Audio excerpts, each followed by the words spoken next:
नमस्कार, सूबे की सरकार देख रहे हैं आप। आपके साथ मैं हूं सपना दीपक मद्देशिया। बुलेटिन का आगाज करेंगे। मुख्यमंत्री नायब सिंह सैनी ने एक जनसभा के दौरान राहुल गांधी के हरियाणा दौरे को लेकर उन पर निशाना साधा है।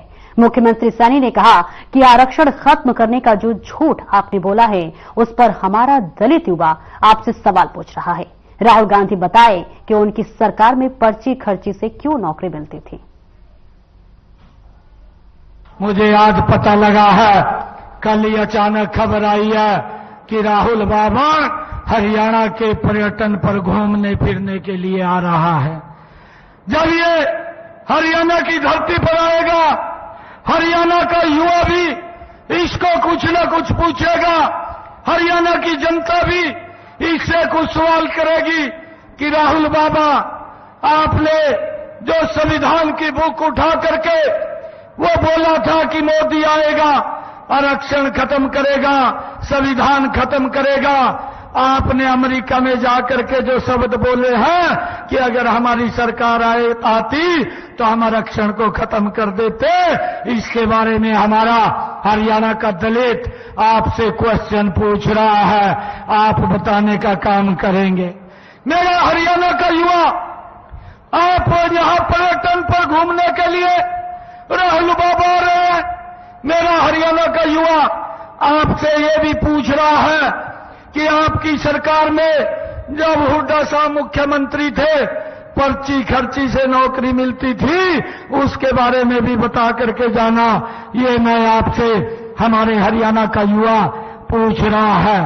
भाइयों, हमारा ये भी किसान हरियाणा का भाइयों राहुल बाबा से ये पूछना चाहता है कि आपकी सरकार में हमारे भोले भाले किसानों की जमीन को लूट करके दामाद को खुश करने का काम क्यों किया जाता था, ये भी पूछने का हमारे किसान काम करेंगे। आप उसको बताने का काम करें। हरियाणा की हमारी माताएं बहनें जो हिमाचल के अंदर आपकी सरकार ने बहनों के साथ वायदा किया था, वो पूरा क्यों नहीं किया, ये भी पूछना हमारी माताएं बहनें पूछ रही है। उसके बारे में भी आप बताने का काम करें। हमारा किसान ये भी आपसे पूछ रहा है कि आपकी सरकार में 2-2, 3-3 रुपए के चेक उनके खराबे के दिए जाते थे, वो क्यों दिए जाते थे, इसके बारे में भी बताने का काम करें। भाइयों, राहुल बाबा का पता चला है कि वो यहां पर घूमने फिरने के लिए आ रहा है। आए, परंतु इन क्वेश्चनों का जो हमारे हरियाणा के लोग पूछना चाहते हैं, उसके बारे में बताने का काम करें।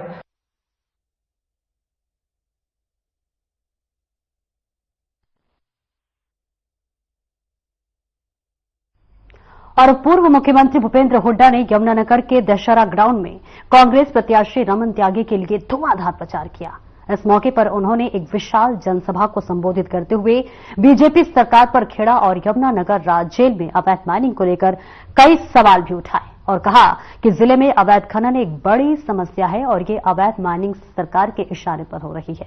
ये वो नहीं कह रहे हैं, बल्कि एनजीटी के आंकड़े बताते हैं। भूपेंद्र हुड्डा ने साथ ही कहा कि बीजेपी सरकार ने भ्रष्टाचार को बढ़ावा दिया है, जिसे रोकना उनकी प्राथमिकता होगी।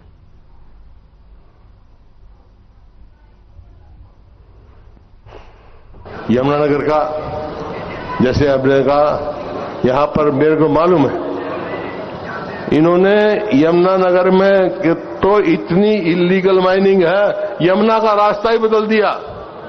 बेहद बेशर्मी से इलीगल माइनिंग हो रही है और कोई वैसे नहीं है। सरकार के पत्रकारिता हाथ है उनमें। माफिया बना, मैं नहीं कह रहा, ये जो नेशनल ट्रिब्यूनल है एनजीटी, उसका कहना है, एनजीटी का, और प्रणीत किया है हरियाणा सरकार को। और नेता प्रतिपक्ष राहुल गांधी अंबाला के नारायणगढ़ में पहुंचे। यहां उन्होंने हुड्डा में जनसभा को संबोधित किया। हुड्डा ग्राउंड में संबोधित किया। रैली में आए लोगों से जब बात की तो राहुल गांधी के रोड शो की क्या खास बात है और इस रोड शो को हरियाणा में कांग्रेस का कितना फायदा होगा, इस पर लोगों का कहना था कि राहुल गांधी के रोड शो का बहुत फायदा होगा। हालांकि उन्होंने कहा कि शैली चौधरी पहले ही यहां से भारी मतों से जीत रही हैं और राहुल गांधी के आने से जीत का मार्जिन और भी बढ़ जाएगा। जब पूछा गया कि हरियाणा में कांग्रेस कहां स्टैंड कर रही है तो लोगों का कहना था कि कांग्रेस 1 नंबर पर है। खास बात देखो जी, लोग का उत्साह कितना आप देख लो। एक आदमी भी कहीं मैं कह जगह पैर रखने की नहीं थी, जितने बंदे अंदर थे उतने बंदे बाहर थे। डबल थे तिगने जी। आपने देखा होगा चुट्ठी कोई किसी ने कर नहीं रखी है। एक आपकी मीडिया दिखाई दे नहीं तो दिखाते नहीं है बड़े चैनल, ठीक है नहीं बात।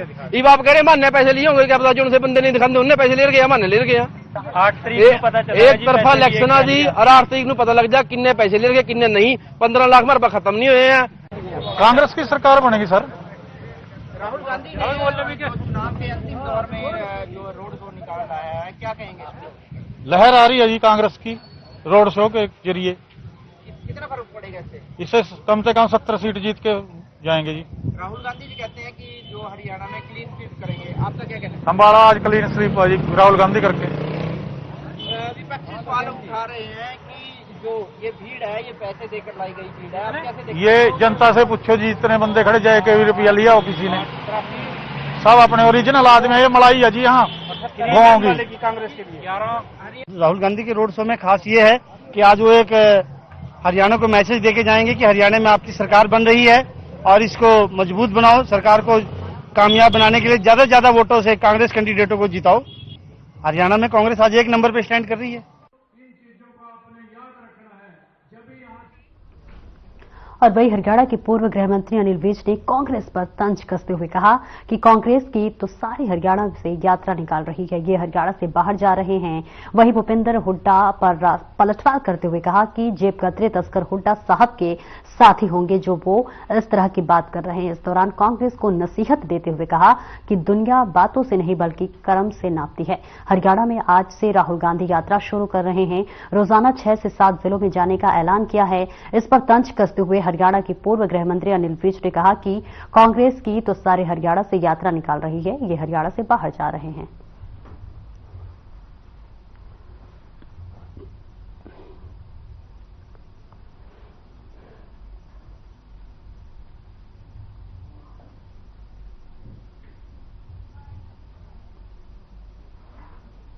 नहीं तो राहुल गांधी ने कांग्रेस के जिन नेताओं ने कुमारी शैलजा का अपमान किया उनको अमर्यादित शब्द कहे।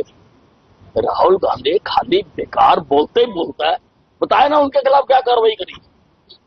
ये महिलाओं को साथ लेके चलोगे तुम, ये महिलाओं का सम्मान है पार्टी के अंदर। सिर्फ लोगों को बातें कर देने से कुछ नहीं होता। दुनिया बातों से नहीं नापती, दुनिया कर्म से नापती है।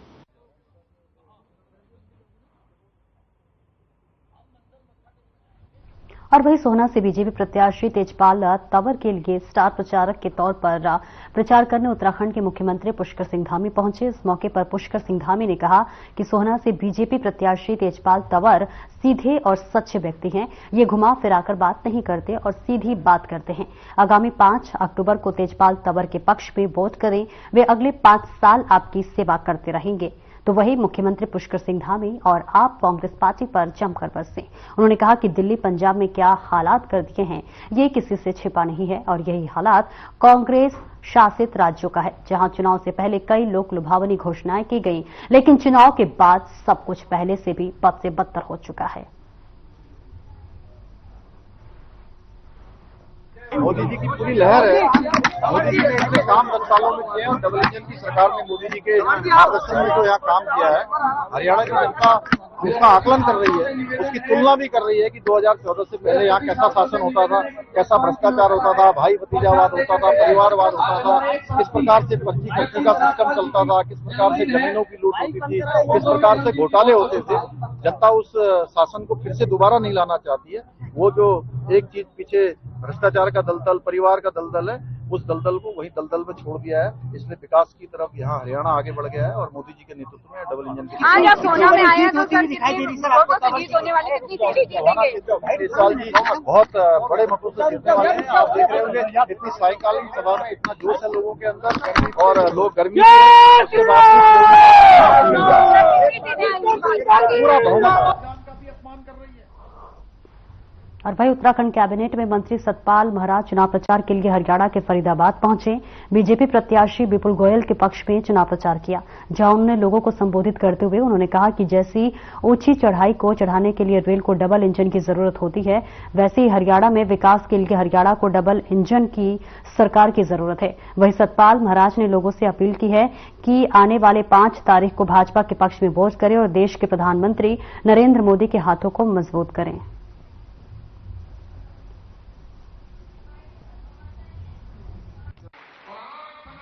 मैं ये कहूंगा, सबसे आग्रह करूंगा कि उनको प्रचंड बहुमत से जिताइए, मोदी जी के हाथों को मजबूत कीजिए। और आपके यहाँ तो ये जो भव्य हम सभागृह देख रहे हैं, ऐसा तो मुझे पेरिस में और वहां वर्साई में देखने को मिला, तो आपने पेरिस को ही यहाँ ला दिया है। तो अच्छे व्यक्तियों को हम चुनेंगे तो ये निश्चित रूप में विकास हो जाएगा, पेरिस बन जाएगा। तो निश्चित रूप में विपुल गोयल जी को जिताइए, कमल को खिलाइए। भारतीय जनता पार्टी अपनी उपलब्धियां गिना रही है, वहीं कांग्रेस के जो नेता हैं वो कोटा सिस्टम से नौकरी देने की बात कर रहे हैं। क्या कहेंगे? चलिए, अब ये तो वो अपना विषय है और हमारा जो एजेंडा है, हम तो कहते हैं सबका साथ सबका विकास, और सबको साथ लेकर के मोदी जी चलेंगे। आज सतपाल महाराज जी आए और लोगों में बहुत उत्साह है और वो प्रचंड बहुमत की जीत का आशीर्वाद देकर गए हैं। उनकी जो संगत अनुयायी है आज यहाँ हजारों की संख्या में उपस्थित है और उन्होंने प्रण लिया है कि भारतीय जनता पार्टी को यहाँ से विजयी कराएंगे। अच्छा, आप अपना काम गिनाते हुए नजर आ रहे हैं, लेकिन हम देख रहे हैं कि कांग्रेस के लीडर धमका रहे हैं, वो कह रहे हैं कि पेंशन कटवा देंगे अगर बोलोगे तो। देखिए, उनका जो आचरण है, उनकी जो जिस तरीके की उनकी ग्रूमिंग है वो लोगों के सामने दिख रही है। उनका जो आचरण ही इस तरीके का है, धमकाना और गुंडागर्दी उनकी नियत ही है, तो उसी के अंदर कर रहे हैं। लेकिन हम भारतीय जनता पार्टी के कार्यकर्ता के नाते लोगों की सेवा करते आए हैं, करेंगे, यही हमारा संकल्प है। और वहीं तिगांव से बीजेपी प्रत्याशी राजेश नागर जनसंपर्क के दौरान अमीपुर गांव पहुंचे। अमीपुर गांव पहुंचने पर बीजेपी प्रत्याशी राजेश नागर का युवाओं ने गर्मजोशी के साथ भव्य स्वागत किया और अमीपुर की सरदारी ने राजेश नागर को गदा भेंटकर और सिक्कों से नागर को तौलकर भारी मतों से जीत दर्ज करने का आशीर्वाद दिया। इस मौके पर बीजेपी प्रत्याशी राजेश नागर ने जनता को संबोधित करते हुए कहा कि जो प्यार, मान और सम्मान उन्हें लोगों से मिल रहा है, उसके वो सदा ऋणी रहेंगे।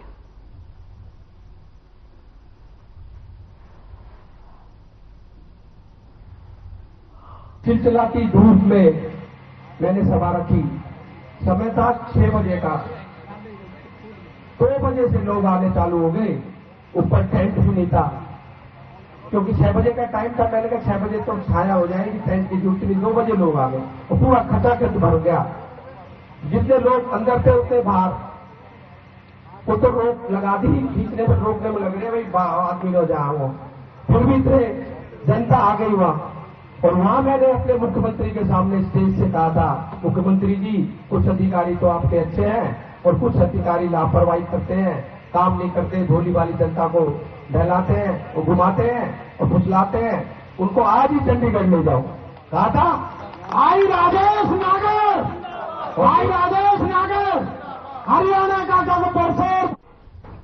और वहीं कांग्रेस प्रत्याशी विजय प्रताप के बटखल विधानसभा में 3 अक्टूबर को राहुल गांधी की विजय संकल्प यात्रा होनी है, जिसको लेकर तैयारियां शुरू की जा रही हैं। विजय संकल्प यात्रा की जानकारी देने के लिए कांग्रेस पार्टी की प्रवक्ता सुप्रिया श्रीनेत ने प्रेस कॉन्फ्रेंस करके जानकारी दी है।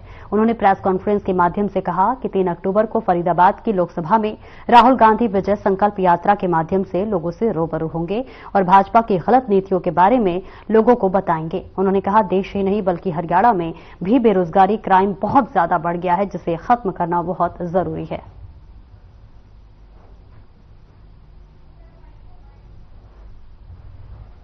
चुनाव होने जा रहा है और हरियाणा में 10 साल के जंगल राज का अंत करने के लिए जनता मन बना चुकी है। जनता प्रचंड रूप से कांग्रेस की जीत कराने जा रही है। जनता बीजेपी से तंग है, जनता हिसाब मांग रही है। हरियाणा का युवा, हरियाणा का जवान, हरियाणा का किसान, हरियाणा का पहलवान सब तबाह है। युवाओं का ये हाल है कि वो आज युद्ध क्षेत्र में जाने को तैयार है, डंकी मारने को मजबूर है, सफाई कर्मचारी की नौकरी आती है, पीजी और ग्रेजुएट स्टूडेंट अप्लाई कर रहे हैं, 2 लाख सरकारी पद खाली पड़े हुए हैं, उसके बारे में बीजेपी कुछ नहीं कहेगी।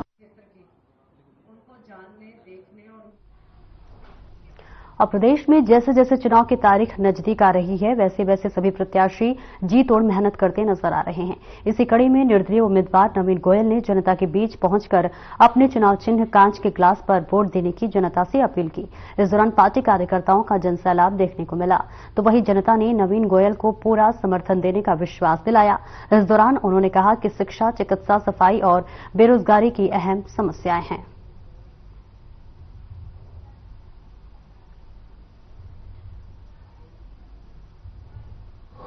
कि सभी से गुड़गांव आए मेरे छोटे भाई, हमारी कोई बुरा मत मानियो और दैया साहब के लिए एक बार जो सबसे पहले तो कूड़े की सफाई करनी है, 900 मीटर का मुद्दा हल करवाना है, बस स्टैंड बनवाना है, सिविल हॉस्पिटल बनवाना है, सब्जी मंडी बनवानी है क्या? ऑटो मार्केट नहीं, ट्रांसपोर्ट नगर नहीं, अच्छा रेलवे स्टेशन नहीं, मेट्रो का विस्तार नहीं, ऑटो चालकों के लिए स्टैंड नहीं, माता रोड और न्यूरे रोड पर एलिवेटेड रोड नहीं, स्कूल सरकारी है वो अच्छे नहीं, अभी स्पोर्ट्स का कोई स्टेडियम नहीं, 50 मीटर का स्विमिंग पूल नहीं।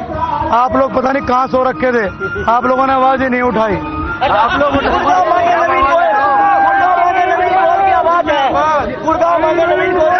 पूरी आवाज हो चुकी है, क्या कहना चाहिए? हाथ जोड़ के धन्यवाद करता हूं गुड़गांव के देवतुल्य जनता को। 5 तारीख तक और जोर लगा दो, एक एक वोट कांच के गिलास के निशान पर मोहर लगाकर गुड़गांव को जिता दो। मैं विश्वास दिलाता हूं कि सभी से गुड़गांव आए मेरे छोटे भाई, हमारी कोई बुरा मत मानियो।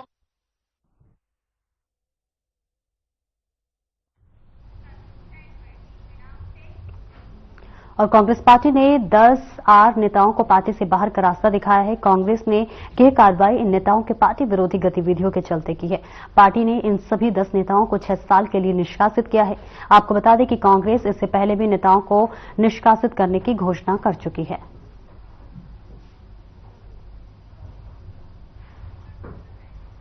तो देखिए 10 और नेता पार्टी से निष्कासित किए गए हैं, पार्टी विरोधी गतिविधियों में शामिल थे, इस वजह से अब इन्हें निष्कासित कर दिया गया, यानी कि बाहर का जो रास्ता है उसे दिखा दिया गया है। बागियों पर कांग्रेस का ये बड़ा एक्शन माना जा रहा है और ये जो एक्शन है वो अब तक जारी होता हुआ नजर आ रहा है, जहां पार्टी के विरुद्ध जितनी भी गतिविधियों में जो नेता शामिल थे उन्हें अब बाहर का रास्ता दिखा दिया गया है। 10 और नेताओं को जो है बाहर का रास्ता दिखा दिया गया और ये जो सिलसिला है अभी लगातार जारी है और इसी के साथ साथ आगे जितने भी बाकी हैं उन नेताओं को भी निष्कासित करने के लिए पहल की जा रही है। फिलहाल 10 नेताओं को निष्कासित कर दिया गया है। और वही हरियाणा बीजेपी ने आगामी विधानसभा चुनाव में पार्टी उम्मीदवारों के खिलाफ निर्दलीय उम्मीदवार के रूप में चुनाव लड़ने वाले 8 नेताओं को पार्टी से 6 साल के लिए निष्कासित कर दिया है। जी हां, पार्टी से निष्कासित किए गए नेताओं के पूर्व मंत्री रणजीत चौटाला और पूर्व विधायक देवेंद्र कादियान का भी नाम शामिल है।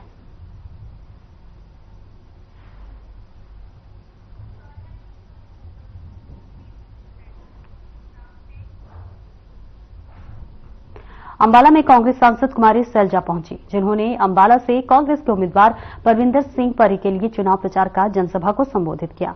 सैलजा का परी ने हार पहनाकर स्वागत किया और सैलजा जब अंबाला पहुंची तो बीजेपी प्रत्याशी अनिल विज भी अपने काफिले के साथ प्रचार कर रहे थे। तभी दोनों आमने सामने हुए और दोनों ने अपनी अपनी पार्टी के नारे लगाए। मीडिया से बात करते हुए सैलजा ने कहा कि हरियाणा में अब कांग्रेस की सरकार बनने जा रही है। साथ ही उन्होंने कहा कि अंबाला मेरा पुराना हलका है, इसलिए मैं यहां आई हुई हूं। हमारे कैंडिडेट अंबाला कैंट से परमिंदर परी है। इसके साथ ही उन्होंने परी के लिए वोट की अपील की। चारों ओर आप देख रहे हैं कांग्रेस की हवा, सरकार कांग्रेस पार्टी की बनने जा रही है। चुनाव प्रचार में हम निकले हैं। मेरा पुराना हल्का है अंबाला, मैं लोकसभा में भी अंबाला में आई थी और अपने प्रत्याशी के लिए मैं कैंपेन करके गई थी, अपना चुनाव छोड़कर आई थी। हमने दोनों सीटें जीती, अंबाला भी जीता, सिरसा भी जीता और मैं धन्यवाद भी करती हूँ सबका जो हमारे को दोनों सीटें जीत के दी। अब विधानसभा का टाइम है और असली बदलाव अब आना है। राज्य में सरकार कांग्रेस की बननी है। हमारे प्रत्याशी अंबाला कैंट से परमिंदर परी जी हैं। और पृथला विधानसभा से बीजेपी प्रत्याशी टेकचंद शर्मा लगातार चुनावी प्रचार में जुटे हुए हैं। इसी कड़ी में टेकचंद शर्मा ने आधा दर्जन से ज्यादा गांव का तूफानी दौरा किया। इस दौरान वो जहां जहां भी गए जनता ने उनका फूल मालाओं से जोरदार स्वागत किया। इस मौके पर पत्रकारों से बातचीत करते हुए टेकचंद शर्मा ने कहा कि जनता का बीजेपी के प्रति प्यार देखकर वो कह सकते हैं कि उनकी जीत निश्चित है और प्रदेश में तीसरी बार बीजेपी की सरकार बनने जा रही है। इसमें कोई दो राय नहीं है कि सवेरे से शाम तक, सवेरे 10 बजे से लेकर रात को 10 बजे तक मेरे कार्यक्रम होते हैं और एक से एक बड़ा कार्यक्रम होता है। अभी मैं यहाँ अटाली में हूँ, इसके बाद जवाब चलिए और आपको मैं लालपुर दिखाता हूँ। ये हालात ये है कि एक से एक बड़ा प्रोग्राम है। सबका सवेरे से शाम तक यही विश्वास है कि इलेक्शन हम 100% भारतीय जनता पार्टी की सरकार बनने वाली है और टेकचंद शर्मा यहाँ के विधायक। कमल का जो 3 बार से यहाँ कमल नहीं खिलाता, अब की बार मैं विश्वास के साथ नहीं, गारंटी के साथ कह सकता हूँ कि अब की बार कमल यहाँ खिलेगा। और हिसार में आज राहगिरी कार्यक्रम का आयोजन किया गया। इस मौके पर स्कूली छात्र छात्राओं ने बढ़ चढ़कर हिस्सा लिया। कार्यक्रम में सांस्कृतिक नुक्कड़ नाटक, शतरंज, योगासन प्रतियोगिताएं व साइकिल रैली निकाली गई। साइकिल रैली को जिला निर्वाचन अधिकारी प्रदीप दहिया ने हरी झंडी दिखाकर रवाना किया। राहगिरी कार्यक्रम के बारे में बताते हुए जिला निर्वाचन अधिकारी एवं उपायुक्त प्रदीप दहिया ने बताया कि आम मतदाता जागरूकता अभियान के तहत इस कार्यक्रम का आयोजन किया गया है। अतिरिक्त उपायुक्त एवं स्वीप नोडल अधिकारी जया श्रद्धा ने कहा कि जहां महिलाओं व युवाओं की मतदान प्रतिशत कम रही थी, वहीं पर सूक्ष्म गतिविधियां कराई जाती हैं ताकि अधिक से अधिक मतदान हो। और राहगिरी कार्यक्रम में भाग लेने वाले बच्चों व आम लोगों ने कहा कि आज इस कार्यक्रम के माध्यम से मतदान करने के लिए लोग अवश्य प्रेरित होंगे।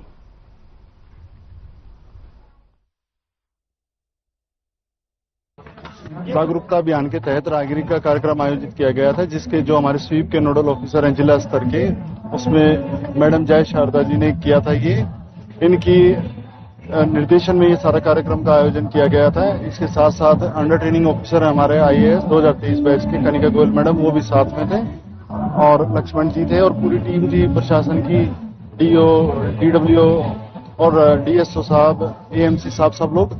और इसके माध्यम से ये कहा गया है कि भाई बच्चों के माध्यम से बड़े लोग भी थे, जैसे स्पोर्ट्स का डेमो भी किया गया है, साइकिल का एक रैली निकाला गया है। ये आज ना यहाँ पे राहगिरी का प्रोग्राम है, तो इसमें हमें वोटों के बारे में बता रहे हैं कि हमें ज्यादा से ज्यादा मतदान करना चाहिए।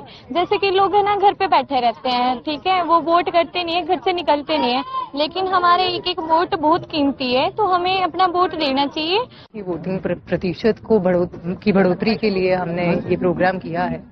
तो लोकसभा आम चुनाव में जो हिसार में वोटिंग परसेंटेज था वो लगभग 65% था।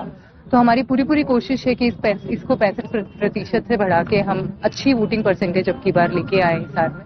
इसके तहत जैसे मैम ने बताया, हमने माइक्रो इवेंट कराए, चाहे वो पोस्टर मेकिंग हो, स्पीच कॉम्पिटिशन हो, डिबेट कॉम्पिटिशन हो, स्कूल्स और कॉलेजेस में दोनों लेवल पे ये रखे गए हैं। प्रोग्राम आज बहुत बढ़िया लगा। बच्चों को प्रॉपर वोट के ऊपर मोटिवेशन था और हम दोनों NSS के जाट कॉलेज के वॉलेंटियर आए हैं और समझ के जा रहे हैं कि वोट दो। और बच्चों ने जो छोटे छोटे हमारे भाई बहनों ने जो परफॉर्मेंस दिया है, उसके लिए मतलब एक माइंड ब्लोइंग परफॉर्मेंस थी और बहुत बढ़िया था और कल्चर को अच्छे से रिप्रेजेंट किया गया था। इस बार हम वोटिंग परसेंटेज को बढ़ाने के लिए एक मिक्स ऑफ एक्टिविटीज रखे हैं। आज जो राहगिरी हुआ था, ये कम्युनिटी पार्टिसिपेशन के लिए सिटी के सेंटर में रखे हैं ताकि ज्यादा से ज्यादा लोग पार्टिसिपेट करें।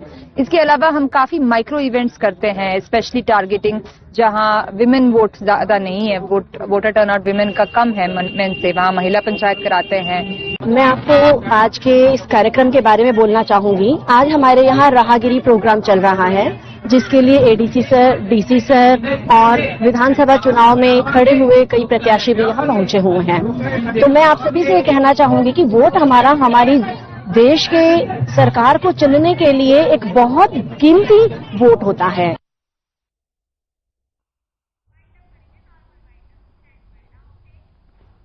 और फिलहाल इस बुलेटिन में इतना ही। दीजिए इजाजत। नमस्कार।